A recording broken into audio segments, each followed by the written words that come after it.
My name is Catherine. I'm the founder and CEO of SoYoung, and I made 500 diaper bags that I couldn't sell. This is my work through failure story.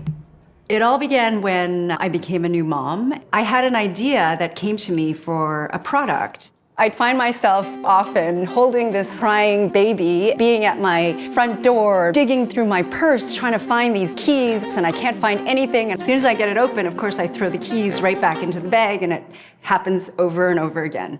That was the inspiration when I designed my first product, which was a diaper bag that had all these organizational features built into it. I've never designed a product in my life, and I draw out this bag on a piece of cardboard to get a sense of what kind of size that I'm going for. I cut it out and I draw out the features that I want, and I have this very crude representation. Again, I took it to my seamstress who did my wedding dress, and I basically said, "Can you make me a bag out of this paper pattern?" Within a couple weeks, I am holding something that could become a bag, and that was my first sample.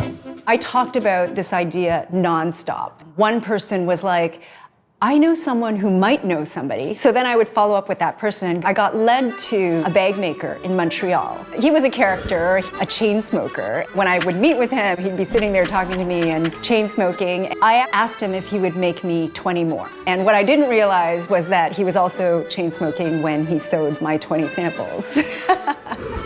I get this big box delivered, and I open it up. Immediately, the smell of cigarettes comes out of this box. Oh my God, of course. I didn't feel like it was the end of the world or anything, but it was certainly a little bit embarrassing.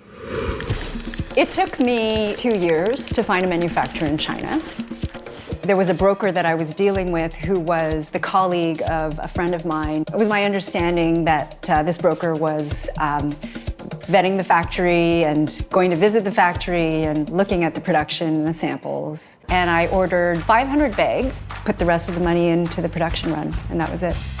Wait for 5 months, and they finally get delivered. I rip the first box open. When I take it out of the packaging, I realize the top of the bag had a panel that was supposed to be sewn this way, and it was sewn in reverse.